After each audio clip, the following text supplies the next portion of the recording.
Guys, welcome. Collective reading tayo ngayon. So, itatanong natin ngayon ano yung kinakatakutan ng person mo? Lalo-lalo na kapag nagparamdam siya sa'yo. Okay, start na tayo. Ano ba yung kinatatakutan ng tao na to? Give me the message. Ano yung kinatatakutan niya rito? Lalo-lalo na kapag nagparamdam ka rito. Give me the message. Ano yung kinatatakutan niya rito? Lalo na kapag nagparamdam ka rito. Give it message. Ano yung kinatatakutan niya?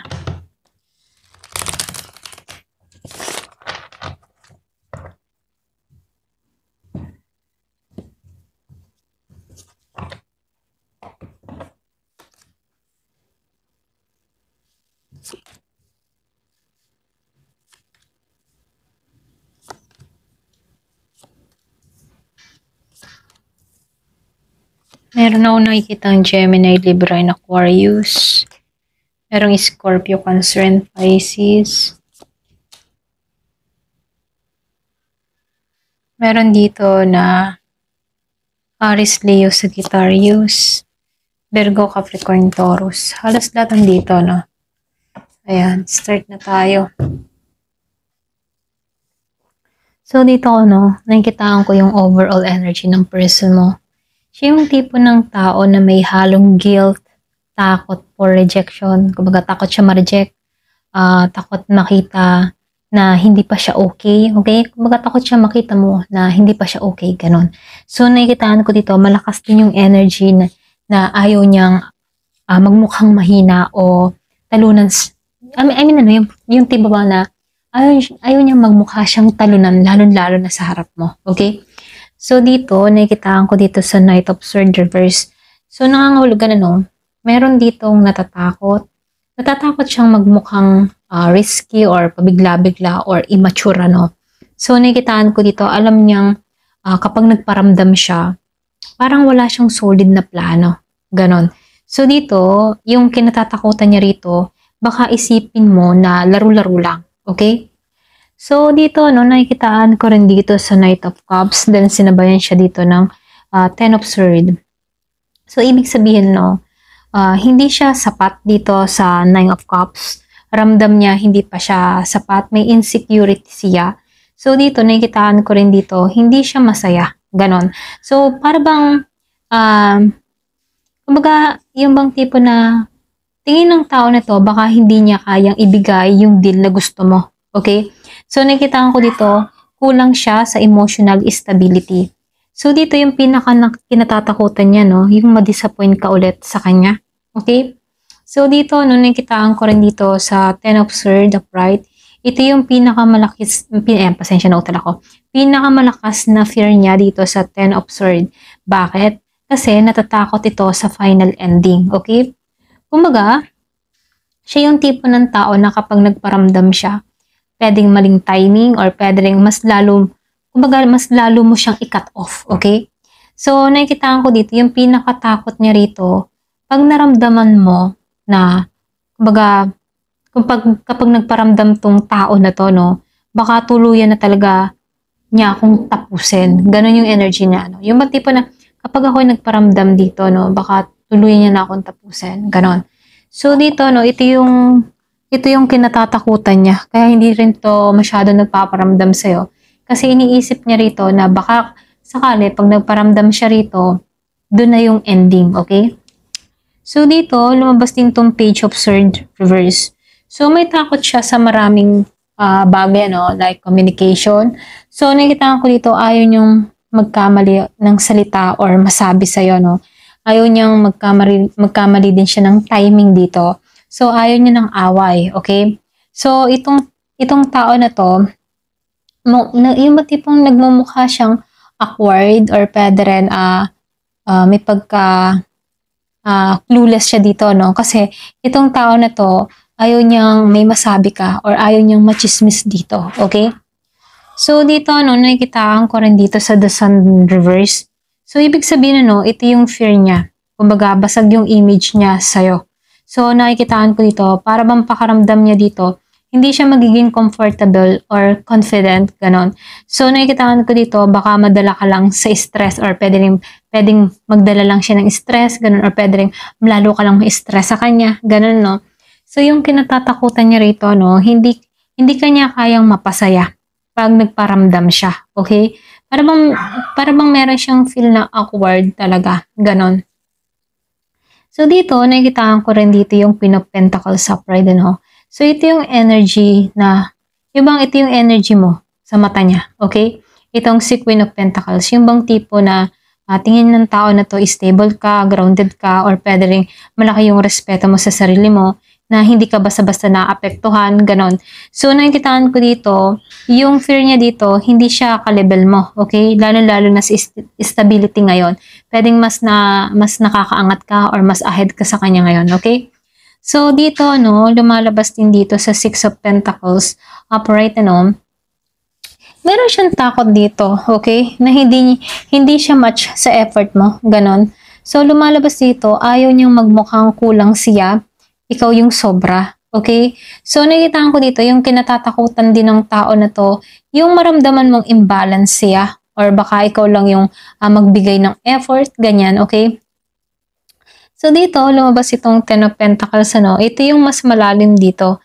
Kasi, nakikitaan ka ng tao na to, ngayon, ano, na may potential ka sa long term, okay? Pwedeng long-term success, or long-term na independent, ganon. Kita ka niya dito na magtatagumpay ka. So, dito, no, itong tao na to, hindi pa siya ready, samantalang ikaw ready ka na sa pang long term, okay? So, nakikitaan ko rin dito, takot siyang pumasok sa isang commitment na hindi niya kayang i-sustain, alam mo yon. So, ito na yung isa sa kanyang kinatatakutan dito, no? So, dito, lumabas tong Ace of Wands and the Five of Pentacles reverse, ano? So, ibig sabihin, itong tao na to, meron siyang desire, okay? Lalo-lalo na sa'yo. Kumbaga, gusto niyang magparamdam. Pero dahil malakas yung desire, ano, andun yung takot, okay? Na mas, yung bang takot siya. Lalo-lalo na sa mas, yung physical, okay? Kumbaga, ayaw niya maging pabigla-bigla, okay? Lalo-lalo na sa kanyang emotion dito. Kaya nakikitaan ko dito, andun yung control, okay? So, dito, lumabas yung Five of Pentacles reverse. So, nakikitaan ko dito, gusto ng tao na to na ayusin yung mga bagay-bagay, okay? Pero takot siyang pag nag-try siya, okay? So, nakikitaan ko dito, maalala mo ulit yung sakit na nagawa niya. Kaya itong tao na to, natutuwag, okay? So, takot siyang magmukhang bumabalik-balik lang yung mga walang pagbabago. Ganun, no? Pwedeng alam mo yun, pag nakita mo siya, parang antayin mo sa kanya, walang pagbabago, ganun pa rin. Yun yung kinatatakutan ng tao na to, na ma-judge mo siya, okay? So, dito, lumabas din itong Justice dito and the Page of Pentacles dito, naka-reverse, ano? So, ibig sabihin, takot siya rito, no? Takot siyang hindi ka seryoso yung mga hindi ka seryoso na sa kanya, okay? Lalo-lalo na sa action, sa kilos mo sa kanya rito. Takot siyang magmukhang walang offer, ganon. So, nakikita ko dito, natatakot din tong tao na to na makita mo siya na walang direksyon, okay? So, nakikita ko rin dito sa Queen of Wands reverse, ano, meron itong mga kinatatakutan dito, okay? Pwedeng takot siya kasi alam niya dito na galit ka pa, may tampo ka pa, or pwede rin itong tao na to, natatakot siya sa strong personalidad mo, okay? Kasi kita ng tao na to na very independent ka sa panahon ngayon, okay? Kaya itong tao na to may nagtutulak sa kanyang lumayo kasi hindi niya kaya yung energy mo rito, okay? Kumbaga takot siyang kaharapin yung fire mo, okay? So, dito, no, nakikitaan ko rin dito, yung kinatatakutan niya sa'yo, yung rejection, lalo-lalo na yung sobrang final, okay? Lalo-lalo na kapag ikinagsalita na wala ka nang babalikan pa, final is final, mga ganun, no? Or tapos na, huli ka na, mga ganun, no? Yun yung kinatatakutan ng tao na to. Kumbaga, ayaw niyang makita mo siya na, or para bang ayaw niyang maramdaman na ayaw mo na siyang kausapin ulit, ganun. Ayaw mo na siyang makita, ganun. Ayaw niyang maramdaman yung ganung pakaramdaman, no? So, nakikitaan ko rin dito, ayaw din ng tao na to na harapin yung consequence sa past action niya, okay? Ito din yung kinatatakutan niya. Pwedeng takot pa siyang i-reveal lahat-lahat, or pwede rin may mga tinatago pa siya rito na kung saan ito yung kinatatakutan niya na ayaw niyang matuklasan mo, okay? So dito, nakikitaan ko rin dito, ramdam ng tao na to na hindi siya enough para sa'yo, okay? At ito rin yung kinatatakutan niya kasi napipil niya dito na may hahanap-hanapin ka pa, okay? Kumbaga ramdam ng tao na to yung kakulangan niya, na ramdam niya dito na hindi siya sapat para sa'yo, okay? At ayaw niya maramdaman iyon, okay? Kumbaga pakaramdam niya na pwedeng mas matured ka, stable at ready ka na sa kanya pero siya hindi pa, okay? So dito no, nakikitaan ko dito nasira yung image ng tao na to sa'yo no, yung imahe niya rito. Kumbaga mas lumala, ito lang nakikita ko dito. So dito ano, nakikitaan ko rin dito. Yung iba sa inyo, meron ka ditong person dito na naging paasa, okay? Ayaw niya magbukang pabalik-balik pero nakikitaan ko dito, meron kang person na hindi siya seryoso sa commitment, okay? Yung iba hindi halos lahat. Ayan, ito lang nakikita ko no.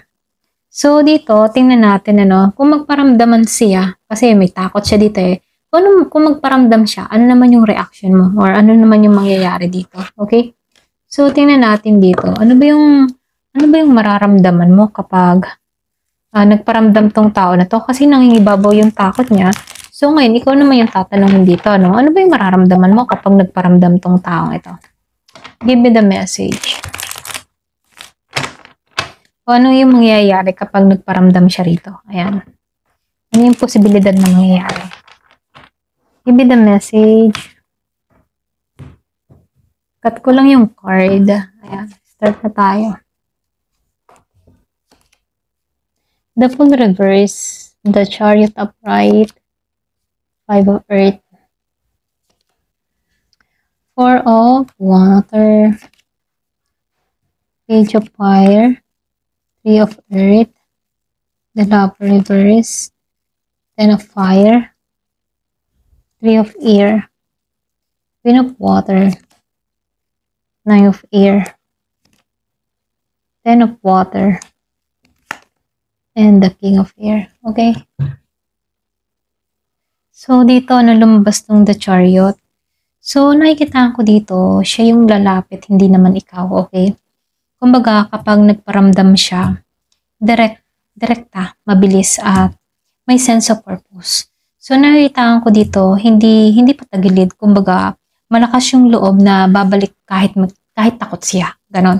So, meaning, siya yung gagawa ng unang galaw rito. Okay? So, dito, lumabas tong the Fool Reverse. So, nakikita ko dito, meron ditong hindi prepared. Pwedeng ikaw, hindi ka prepared.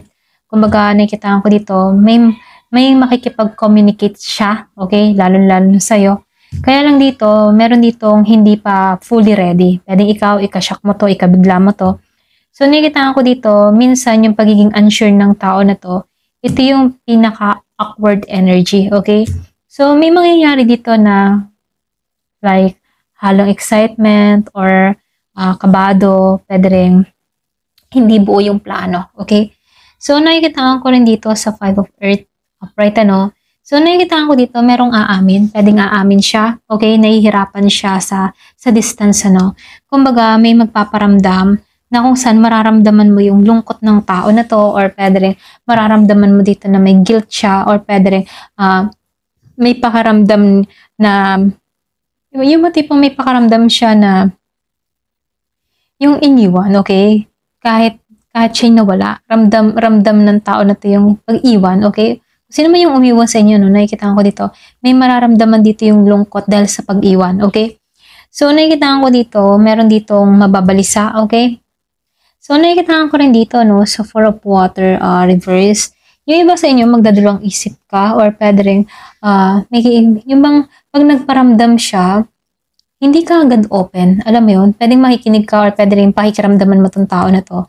Pwedeng papasok din yung hesitation sa'yo, para bang pero titingnan mo siya, ganon, okay? Kumbaga, pwedeng obserbahan mo siya or pwede rin itetest mo siya or pwede rin may energy ka ng nagtataka, okay? So, andun yung pag-uusisa, okay? So, dito, nakikita ko dito, ikaw yung magiging kalmado.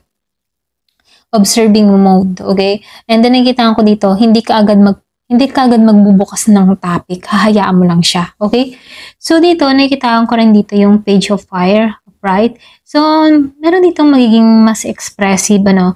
So, ito yung card na tipo na magpapakute or pwede rin magchat-chat siya ng mas lively, okay? And then, nakikitaan ko rin dito. May flirt siya or yung bang meron siyang dating dito na para makuha yung attention mo, okay? So, magkakaroon ulit kayo ng spark dito. Siya mismo yung magiging init ng connection, okay? So, dito, lumalabas din dito yung Tree of Earth, reverse. Pwedeng magpapansin, ganun yung energy, ano? Pero hindi pa niya kayang mag-commit ng solid dito sa Tree of Earth, reverse, ano? Kasi, kumbaga, makikipagparamdaman muna siya rito, okay? Or pwede rin pakikiramdaman ka rin ng tao na to. So, lumalabas dito, hindi pa niya kaya yung full na rebuilding, ano? Lalo sa connection. Ayaw niya pa ng seryoso na biglaan. Kumbaga, slow muna ang pag-approach ng tao na to. Okay? So, dito sa Lovers Reverse, may unresolved issue. Ito lang nakikita ko. Kumbaga, pag nagparamdam siya dito, lalabas pa rin yung tension. Okay? Then, nakikitaan ko rin dito, hindi pa align yung intention sa'yo. So, lumalabas din dito, pwedeng may sugat pa na hindi pa fully healed. Okay? So, hindi agad reconciliation yung mangyayari dito sa The Lovers Reverse, Pwedeng may pag-iwas siya sa mga deep talk, pero magpaparamdam lang siya. Okay? So, dito, lumalabas din dito sa Ten of Fire, siya yung mas mabigat yung dala. Kasi, nakikita ko dito, magpaparamdam siya, yung tipong stress siya, or pwede rin pressure, pwedeng pagod emotionally, or pwede rin guilty. Okay? So, mangyayari ito pag nagparamdam siya dahil hindi niya na kayang mag-carry mag-isa dito. Okay? Kumbaga, bigat na yung loob niya. Okay? So, dito lumabas din tong Tree of Air reverse, So, nakikita ko dito, pwedeng mag-sorry. Yung iba sa inyo, pwedeng mag-sorry siya directly or indirectly, Kumbaga, nakikita ko dito, magpaparinig siya ng regret or pwede rin magpapakita na alam kong nasaktan ka, mga ganun, Pero nakikita ko dito, mag-a-attempt siya na ayusin yung atmosphere, okay? So, dito, nakikita ko rin dito sa Queen of Wands upright, ikaw yung magiging puso dito ng connection, Kasi nakikita ko dito, kapag nagparamdam siya, ikaw yung magiging stable, warm, and calm, okay? Kasi nakikita ko dito, siya lalambot kapag nakita niyang hindi ka galit, okay? So, nakikita ko dito, mas magiging open siya emotionally kapag nakita niya yung compassion mo. Okay? So, nakikita ko rin dito, sa Nine of Air, upright. Madadala niya yung anxiety niya, Kumbaga, pag nagparamdam siya, kumbaga yung tipong mararamdaman mo yung takot niya. Okay? Pwedeng ramdam mo sa kanya yung kaba. Okay? Then, nakikita ko dito, takot kasi itong tao na to sa rejection or pwede rin takot siya na hindi mo siya tanggapin or pwede rin takot siya na magkamali muli. Okay? So, dito, mangyayari ito sa moment na awkward dahil kinakabahan siya sa'yo. Okay? So, dito, nakikita ko rin dito sa Ten of Water, Di ba sa inyo, may chance, okay? May chance ng emotional reconnection.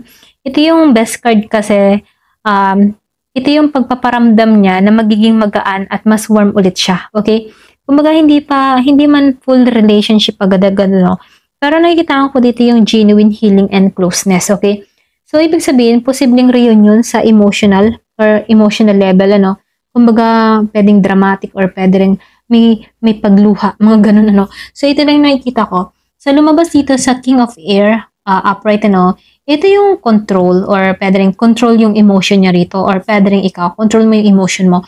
So, nakikita ko dito sa huli, makikipagparamdaman siya na kung saan, inuuna mo na yung head over heart, okay? Or pwede rin ikaw to, iniisip mo muna yung gagawin or sasabihin mo dito bago yung puso, So, nakikita ko dito, kumbaga, hindi pa siya fully sweet, pero andun yung clingy, okay? So, nakikita ko dito, medyo yung isa sa inyo guarded, okay?